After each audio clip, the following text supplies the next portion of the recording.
الحمد لله الذي ليس له نذير ولا بشير، والصلاة والسلام على من كان نبيا وآدم بين الماء والطين، وعلى آله الطيبين الطاهرين، وعلى أصحابه شموس الهدى وأقمار اليقين، وعلى أوليائه الصالحين والكاملين أجمعين. أما بعد، فقد قال الله تبارك وتعالى في القرآن العظيم: أعوذ بالله من الشيطان الرجيم، بسم الله الرحمن الرحيم: ولا تقولوا لمن يقتل في سبيل الله أموات بل أحياء ولكن لا تشعرون. صدق الله العظيم. وقال النبي صلى الله عليه وسلم: إن الله حرم على الأرض أن تأكل أجساد الأنبياء، أو كما قال عليه الصلاة والتسليم. قال الله تبارك وتعالى في شأن حبيبه تعظيما وتكريما ومخبرا وآمرا: إن الله وملائكته يصلون على النبي يا أيها الذين آمنوا صلوا عليه وسلموا تسليما. اللهم صل على سيدنا ومولانا محمد النبي الأمي الحبيب الأعلى القدر العظيم الجاه، وعلى آله وصحبه وبارك وسلم. معزز و مکرم علماء کرام، بزرگان دین، ملت اسلامیہ کے نوجوانوں، میرے پیارے عزیز بچوں، السلام علیکم ورحمۃ اللہ تعالی وبرکاتہ۔ اللہ رب العزت کا ہم پر بے انتہا فضل و کرم ہے کہ اس نے ہم تمام کو انسان بنایا اور اس کے پیارے حبیب، ہم سب کے آقا و مولا جناب احمد مجتبی محمد رسول اللہ صلی اللہ علیہ وسلم کی امت میں پیدا کیا، اور اس کا احسان عظیم ہے کہ آج اس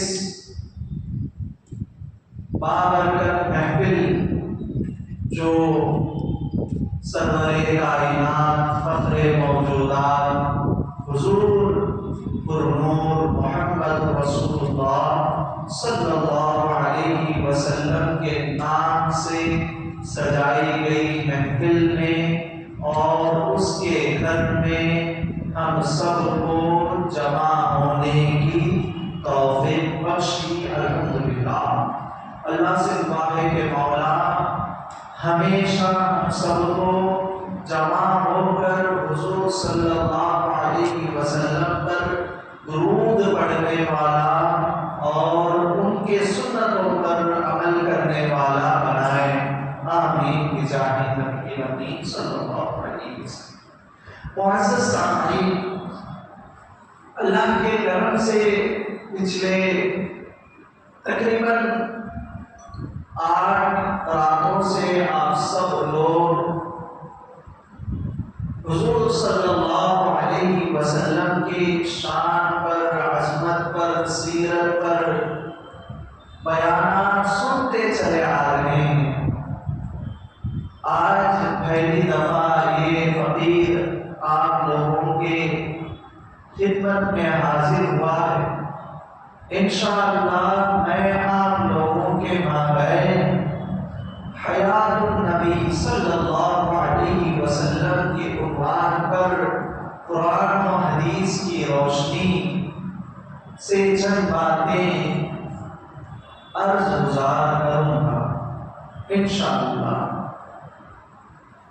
حیات النبی یعنی ہمارے نبی زندہ ہیں، یہ ہم سب کا عقیدہ ہے۔ ہمارے نبی کیا ہے؟ زندہ ہیں۔ ہم سب زندہ نبی کے ہم زندہ امتی ہیں۔ ہم زندہ نبی تو ہم زندہ امتی ہیں۔ تو خیر ہمارے نبی زندہ ہیں۔ اللہ پاک نے بشر کو پیدا کیا، انسان کو۔ انسان کی زندگی کا ایک تقاضا ہوتا ہے، جتنے بھی آئے ہیں کل نفس ذائقۃ الموت، ہم میں سے ہر ایک کو موت کا مزہ چکھنا ہے۔ ہم میں سے جتنے بھی پیدا ہوئے ہیں وہ ایک نہ ایک دن مر کے اپنے رب کے پاس جائیں گے، دنیا چھوڑنا ہے ہر ایک۔ لیکن عام انسانوں میں بھی اور اولیاء کرام میں، انبیاء علیہ السلام میں فرق ہے۔ اللہ پاک نے ارشاد فرمایا وَلَا تَحْسَبَنَّ الَّذِينَ قُتِلُوا فِي سَبِيلِ اللَّهِ أَمْوَاتًا بَلْ أَحْيَاءٌ عِندَ رَبِّهِمْ يُرْزَقُونَ۔ وَلَا تَحْسَبَنَّ الَّذِينَ، تم گمان، تم یہ مت سوچو، اللہ فرماتا ہے تم یہ مت سوچو جو لوگ میری راہ میں شہید ہو گئے، جن کو میری راہ میں شہادت ملی، میری راہ میں انتقال کر گئے، ان کے بارے میں تم کیا مت سوچو۔ امواتا، وہ مردہ ہے کر کے مت سوچو، بل احیاء، بلکہ وہ زندہ ہے۔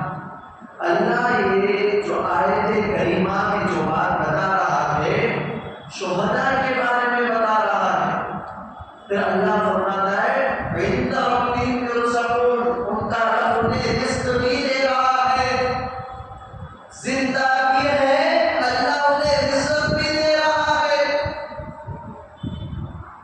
اور ایک آیت کریمہ میں اللہ فرماتا ہے، دیکھو دو باتیں، ایک ہمارا سوچنا، دوسرا ہمارا بولنا۔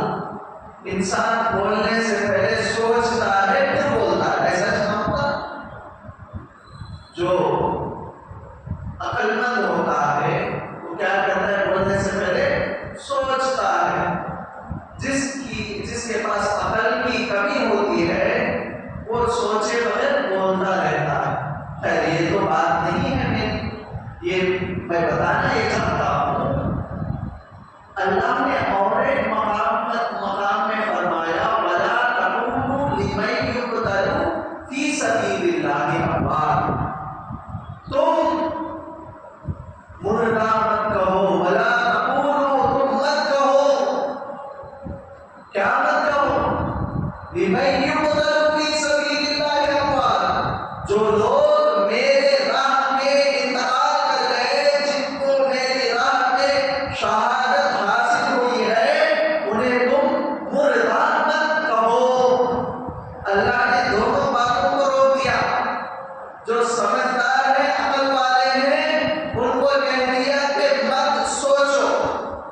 جو بغیر سوچے سمجھے بات کرتے ہیں، اللہ نے ان کو بھی مخاطب کر دیا کہ تم مت بولو۔ تو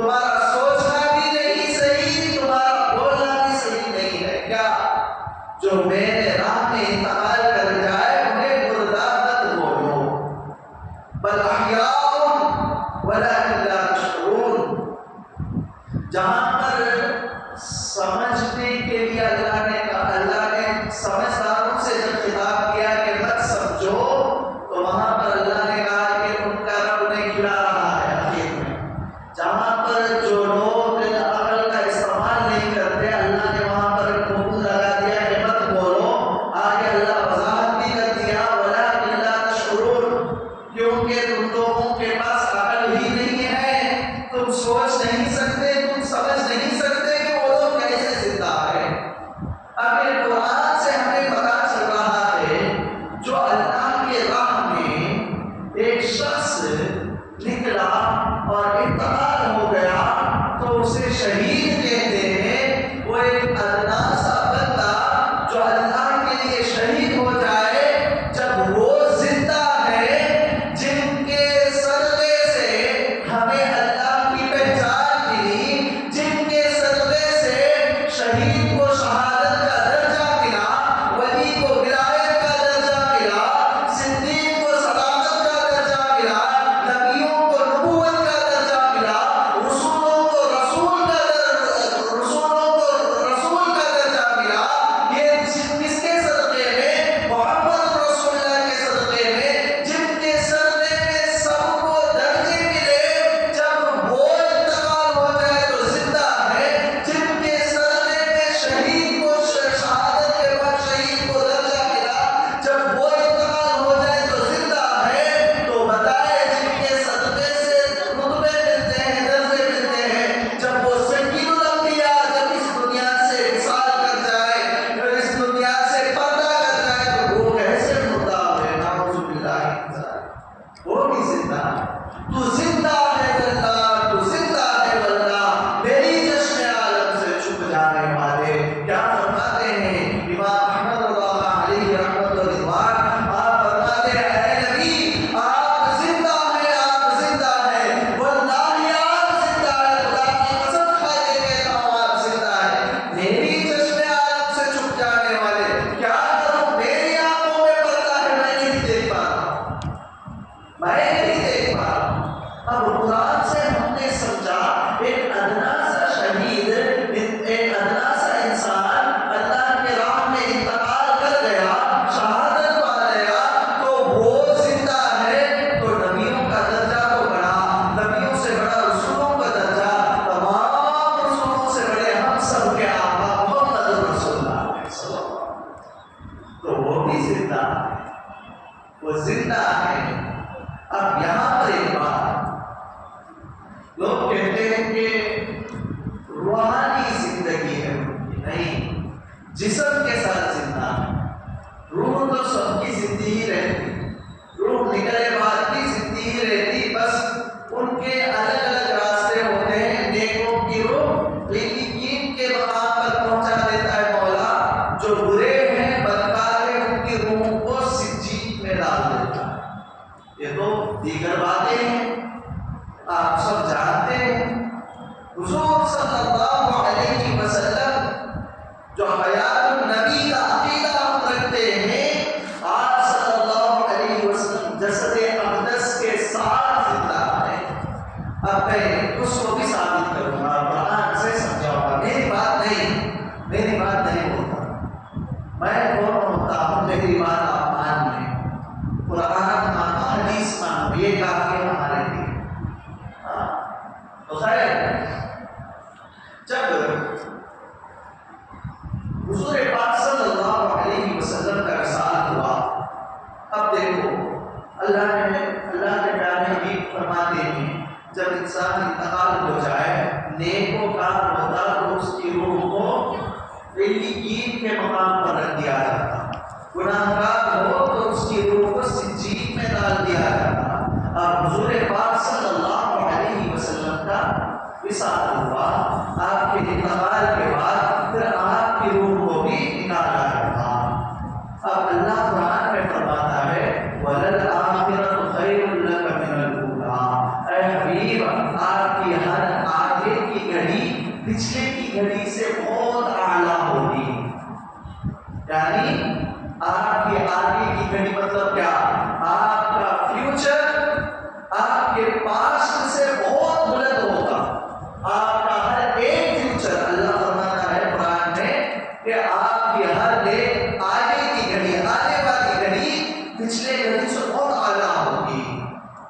تو جب حضور پاک کی روح کو نکالا، اللہ نے فرمایا اے حبیب آپ کی ہر ایک آگے کی گھڑی پچھلے کی گھڑی سے بہت اعلیٰ ہوگی۔ اب حضور کے روح کو نکالا، نکالنے کے بعد میں ایک سوال کرتا ہوں، نکالنے کے بعد اب حضور کی ہر آگے کی گھڑی پچھلے گھڑی سے اعلیٰ ہے، اللہ نے اعلیٰ کیا ہے۔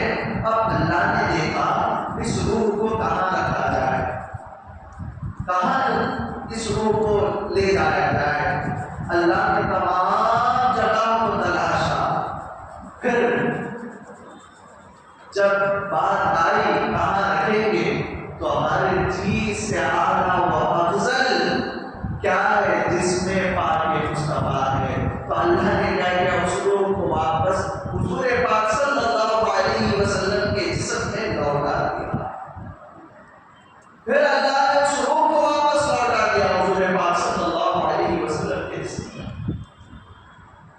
کیوں؟ جب دیکھا گیا کہ کہاں تک لے جایا جائے، اس روح کو کہاں تک لے جایا جائے۔ حضور سب سے اعلیٰ ہے، ہر شے سے حضور کا جسم اعلیٰ ہے۔ قرآن میں اللہ قسم کھاتا لا اقسم بهذا البلد وانت حل بهذا البلد، قسم ہے اس شہر کی، کس شہر کی مولا؟ کیا کعبے جہاں پر ہے، کعبہ اللہ جہاں پر تیرا ہے، اس شہر کے جگہ کی قسم کھا رہا ہے یا کہاں کی قسم کھا رہا ہے؟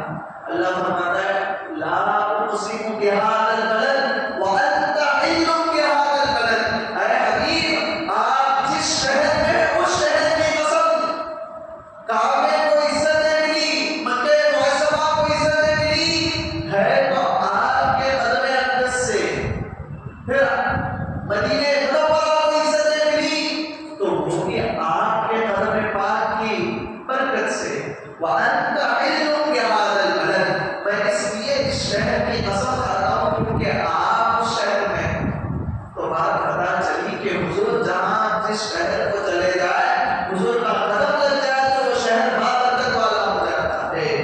تو حضور کے جسم سے بڑھ کر کوئی جگہ ہی نہیں حضور پاک کی روح انور کو رکھنے کے لیے، تو اللہ نے پھر واپس حضور کے روح انور کو حضور کے جسم انور میں ہی ڈال دی۔ قرآن سے جھپا نہیں سکتے۔ اب چلو آگے صحابہ کا عقیدہ کیا؟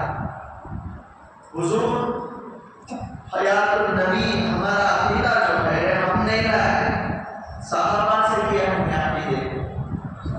صحابہ کا عقیدہ کیا ہے؟ صحابہ میں جو سب سے افضل بعد الانبیاء کی تحقیق سیدنا ابو بکر صدیق رضی اللہ تعالیٰ، ان کا کیا عقیدہ تھا؟ حضور زندہ ہے، ہم کہتے ہیں حضور زندہ ہے، تو صحابہ کا عقیدہ کیا یہ بھی دیکھیں۔ کیا صحابہ بھی حضور کو زندہ جانتے تھے، مانتے تھے؟ چلو حضرت ابو بکر رضی اللہ تعالیٰ عنہ فرماتے ہیں اپنے تمام ساتھیوں کو بلا کر، جب آپ امیر المؤمنین تھے، جب آپ کا وقت اخیر قریب آیا، یعنی آپ کا انتقال کے ایام جب قریب آئے، جب آپ علی ہوئے، تو آپ نے تمام لوگوں کو جمع کر کے کہا کہ میری ایک وصیت ہے آپ لوگوں کو، جب میں انتقال کر جاؤں تو کیا کرنا، مجھے نہلا کر کفن پہنا کر حضور صلی اللہ علیہ وسلم کے دروازے کے قریب میں رکھ دینا، یعنی جہاں پر حضور صلی اللہ علیہ وسلم مدفن ہے روضہ کے قریب لے جا کر رکھ دو۔ رکھنے کے بعد حضور سے اجازت لیں۔ حضرت ابو بکر رضی اللہ عنہ کیا بتا رہے ہیں اپنے ساتھیوں کو، صحابہ کو، میرے انتقال کے بعد مجھے کیا کرو، کفن پہناؤ، پہنانے کے بعد میرے جسم کو لے جا کے حضور صلی اللہ علیہ وسلم کے دربار کے آگے رکھ دو، دروازے کے آگے رکھ دو۔ رکھنے کے بعد دروازے کو دستک دو، دستک دے کر کہو السلام علیکم یا رسول اللہ، اے اللہ کے رسول آپ پر سلام ہو۔ پھر کہو کہ یا رسول اللہ آپ کے دروازے میں ابو بکر آیا ہوا ہے،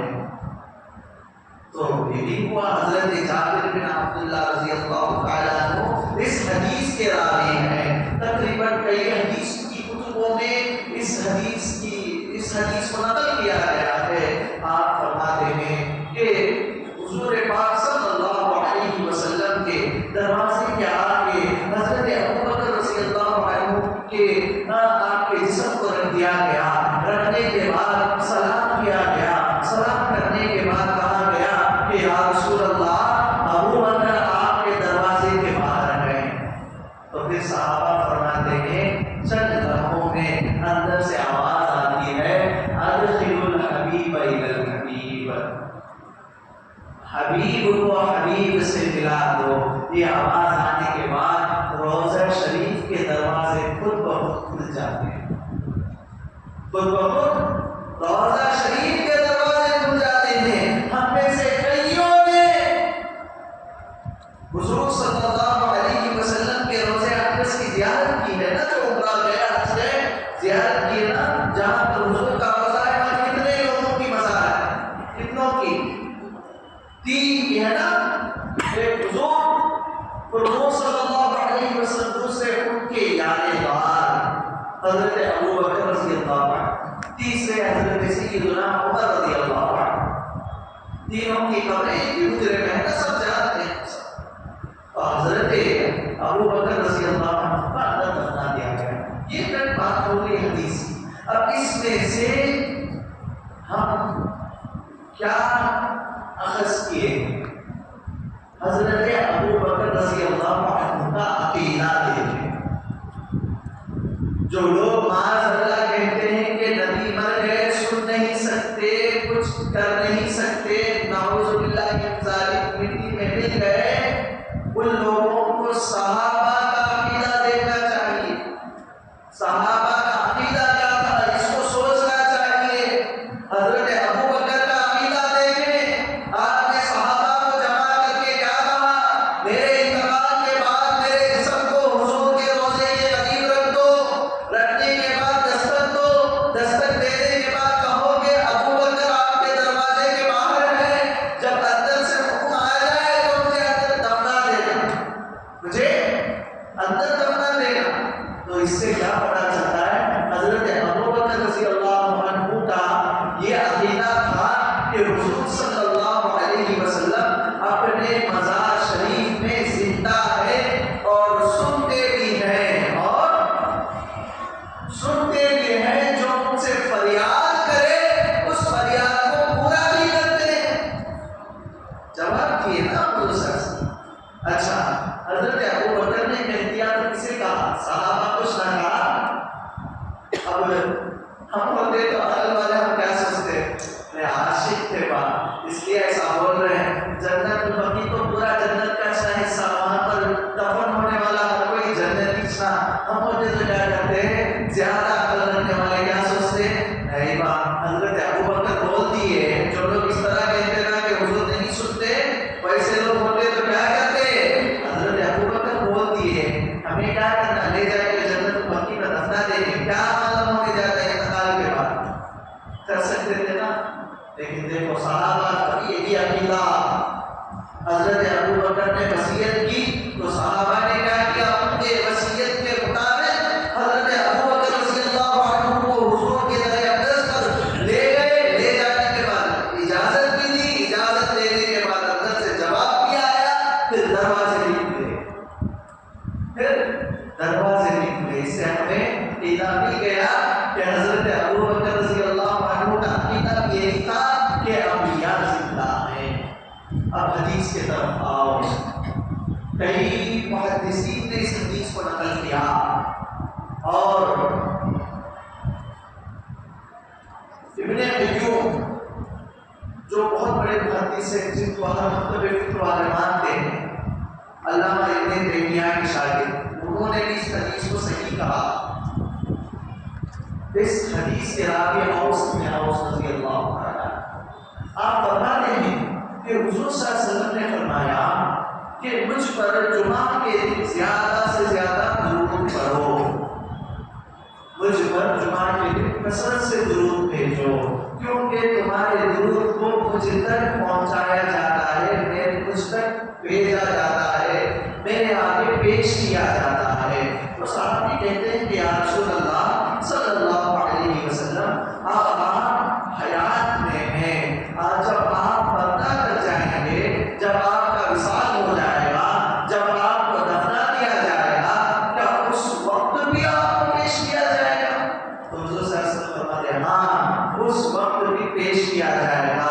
پھر آگے آپ صلی اللہ علیہ وسلم فرماتے ہیں ان اللہ حرم علی الارض ان تقتل اجساد الانبیاء، اللہ پاک نے بے شک اللہ نے حضور کا عقیدہ دے، حضور کے عقیدے کو نہیں مانے تو نے کافر۔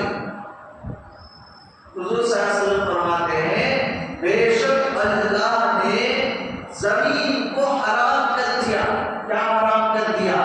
کہ وہ نبیوں کے جسموں کو کھائے۔ کس چیز سے حرام کر دیا؟ کہ زمین انبیاء کے جسم کو نہیں کھاتی۔ اللہ نے زمین پر حرام کر دیا کہ وہ نبی کے جسم کو کھائے۔ پھر آگے حضور صلی اللہ علیہ وسلم فرماتے ہیں انبیاء قبر میں زندہ ہوتے ہیں اور اللہ سے انہیں رزق بھی ملتا ہے۔ تو حدیث سے بھی پتہ چلا کہ نبی زندہ ہیں قبر میں، اور ان پر جو بھی درود بھیجتا ہے وہ درود کو دیکھتے ہیں، ان کو ان کے آگے پیش کیا بھی جاتا ہے۔ بات درود کی آئی تو اور ایک بات بتا دیتا ہوں، حضور صلی اللہ علیہ وسلم فرماتے ہیں مجھ پر کثرت سے سلام اور درود بھیجو، جہاں سے چاہتے ہو وہاں سے بھیجو، میں جانتا ہوں کہ بھیجنے والا کون ہے، اس کا باپ کون ہے میں جانتا۔ تو درود کی کثرت کرے، آپ لوگوں کے لیے برکت ہے۔ تو خیر حدیث سے بھی یہ بات پتہ چل رہی ہے کہ انبیاء اپنے قبروں میں زندہ ہیں۔ اب ہمارا عقیدہ اور کیا ہے؟ صرف حضور زندہ ہے اس لیے حضور فیض بھی دے رہے ہیں، فیض یاب بھی کر رہے ہیں۔ حضور کا فیض جب آپ کے ظاہری زندگی میں جیسا تھا ویسا ہی آج بھی جاری ہے، بلکہ میں یہ کہنا چاہتا ہوں کہ اس سے بڑھ کر آج بھی جاری ہے حضور صلی اللہ علیہ وسلم کا فیض۔ فیض میں میری بات حدیث سے بولوں گا، حدیث سے بولوں گا۔ حضرت عمر رضی اللہ تعالیٰ عنہ کا زمانہ قحط سالی ہو گئی، یعنی پانی ختم، برسات ختم، کھانا پانی پورا ختم ہو گیا، پوری زمین سوکھ گئی۔ تو اس زمانے میں ایک صحابی حضرت بلال بن حارث رضی اللہ تعالیٰ عنہ وہ کیا کرتے ہیں، حضور صلی اللہ علیہ وسلم کے در اقدس پر آتے، آ کر حضور صلی اللہ علیہ وسلم سے فریاد کرتے، حضور صلی اللہ علیہ وسلم سے فریاد کر رہے ہیں۔ صحابی جانتے ہیں زندہ ہیں تو فریاد کر رہے ہیں نا، بھائی مردہ کسی کی بات سن سکتا کیا؟ جواب دے سکتا کیا؟ نہیں دے سکتا۔ مدد کر سکتا کیا مردہ؟ مردہ مدد نہیں کر سکتا۔ صحابی جب حضور کے پاس جا کر فریاد کر رہے تو صحابی کا عقیدہ کیا کہ حضور زندہ ہے، فریاد بھی سنیں گے، مدد بھی کریں گے، یہ صحابی کا عقیدہ ہے۔ حضرت عمر رضی اللہ تعالیٰ عنہ کا زمانہ، حضرت بلال بن حارث رضی اللہ تعالیٰ عنہ فرماتے ہیں کہ قحط سالی ہوئی تو حضور صلی اللہ علیہ وسلم کے پاس میں گیا، جا کر ان کے روضے کے پاس کھڑے ہو کر فریاد کیا، یا رسول اللہ پانی ختم ہو گیا، تمام چیزیں ختم ہو گئی، کھانے کے لیے اناج نہیں رہا، یا رسول اللہ آپ دعا کریں کہ بارش ہو جائے۔ کیا آپ دعا کریں کہ بارش ہو جائے؟ پھر صحابی فرماتے ہیں میں وہیں پر لیٹ گیا تو حضور صلی اللہ علیہ وسلم میرے خواب میں آئے، آ کر کہا کہ اے صحابی جاؤ، اے بلال بن حارث جاؤ، جا کر عمر کو میرا سلام سناؤ اور کہو کہ ان قریب بارش ہونے والی ہے۔ حدیث کے الفاظ ہیں۔ تو صحابہ کا عقیدہ جو تھا کیا تھا کہ نبی زندہ ہے، اور سنتے بھی ہیں، امداد بھی کرتے ہیں، امداد بھی کر رہے ہیں، کرتے ہیں، کر رہے ہیں، ہمیشہ آپ کی امداد ہے ہم پر۔ یہاں تک کہ تمام علماء کا یہی عقیدہ رہا کہ انبیاء علیہ السلام زندہ ہیں۔ یہاں تک کہ قاسم نانوتوی آپ اپنی کتاب آب حیات میں لکھتے ہیں اگر حضور صلی اللہ علیہ وسلم کو انتقال ہو جائے، حضور صلی اللہ علیہ وسلم اس عالمین کی جان ہے، اگر حضور صلی اللہ علیہ وسلم پر موت آ جائے، اگر حضور صلی اللہ علیہ وسلم کو کوئی مردہ مانے گا، اگر حضور صلی اللہ علیہ وسلم کو موت آ جائے تو یہ جان ہی ختم ہو جائے گی۔ آپ اس جہان کی روح ہے، آپ زندہ ہیں، اس کی دلیل کیا؟ یہ پورا جہان زندہ ہے۔ آپ زندہ ہیں، آپ زندہ ہونے کی دلیل کیا ہے؟ پورا جہان زندہ ہے۔ تو خیر حضرت علی رضی اللہ تعالیٰ کا آپ خود اس حدیث کے راوی ہیں، امام قرطبی نے اپنی تفسیر قرطبی میں اس حدیث کو نقل کیا۔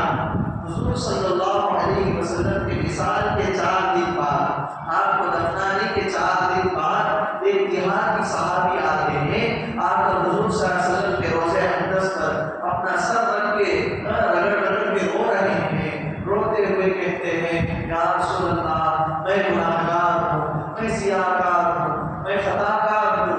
اللہ نے قرآن میں فرمایا وَلَوْ أَنَّهُمْ إِذْ ظَلَمُوا أَنفُسَهُمْ جَاءُوكَ فَاسْتَغْفَرُوا اللَّهَ وَاسْتَغْفَرَ لَهُمُ الرَّسُولُ لَوَجَدُوا اللَّهَ تَوَّابًا رَحِيمًا۔ اے اللہ پاک کے پیارے حبیب، آپ سے ہمیں آیتیں ملی، آپ کا فرمان ہے کہ اللہ نے کہا اگر تمہارے جانوں پر تم نے ظلم کر دیا، اگر تم نے گناہ کر دیے، اگر تم نے بہت زیادہ نافرمانی کر دی تو کیا کرو؟ اللہ کہتا ہے کہ وَلَوْ أَنَّهُمْ إِذْ ظَلَمُوا، اگر تم ظلم کر بیٹھے ہو انفسہم، اپنے جانوں پر گناہ کر کے، غلط کام کر کے، نافرمانیاں کر کے، اگر تم گناہ کر دیے ہو، ظلم کر دیے ہو اپنے منہ پر، تو کیا کرو؟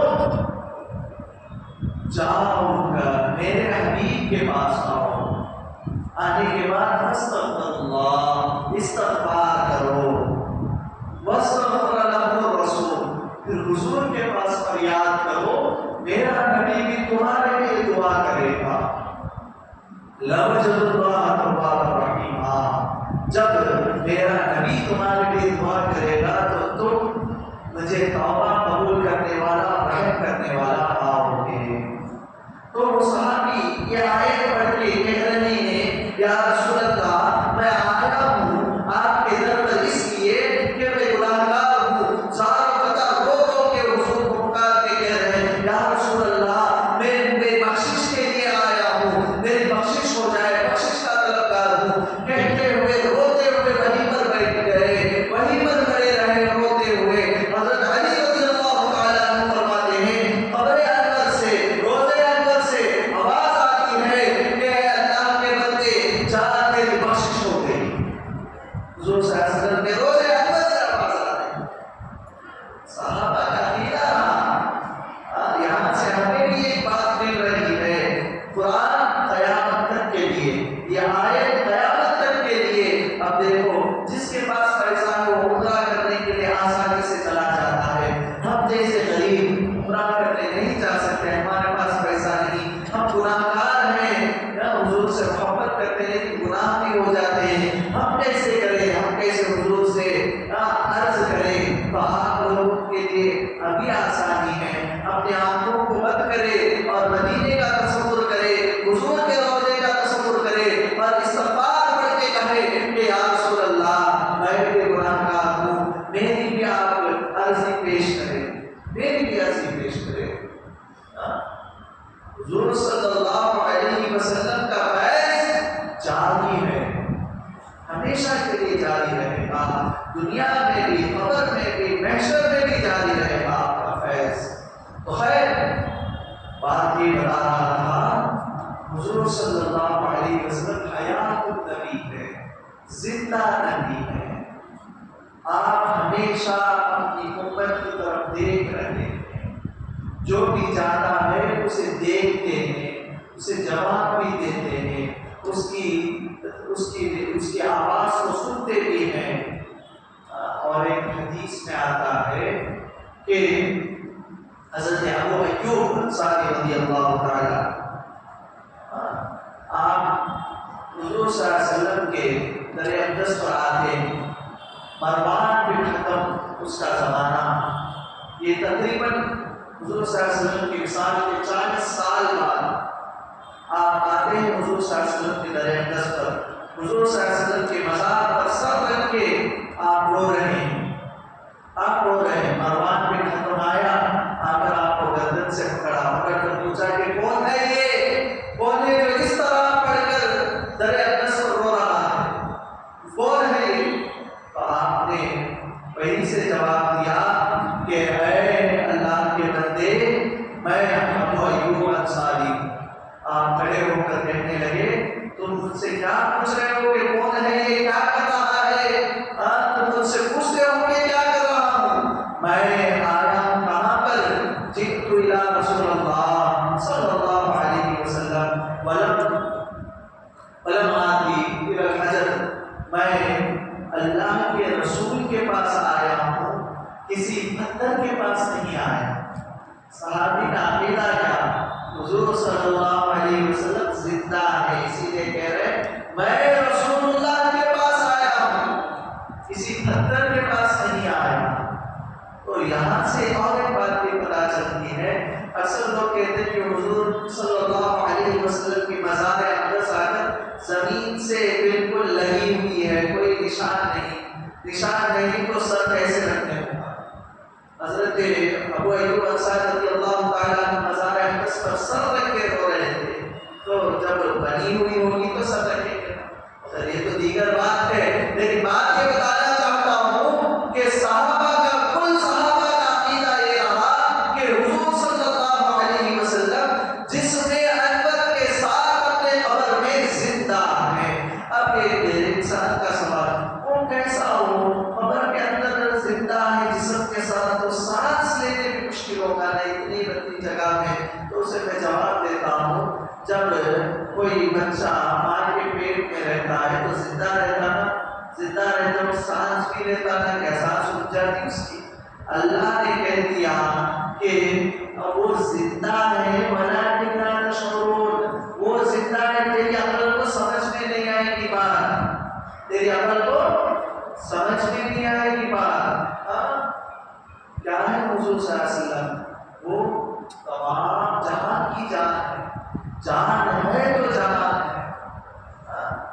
حضور صلی اللہ علیہ وسلم ہے تو یہ جہان ہے، حضور صلی اللہ علیہ وسلم اگر نہ ہوتے یہ جہان بھی نہیں ہوتا۔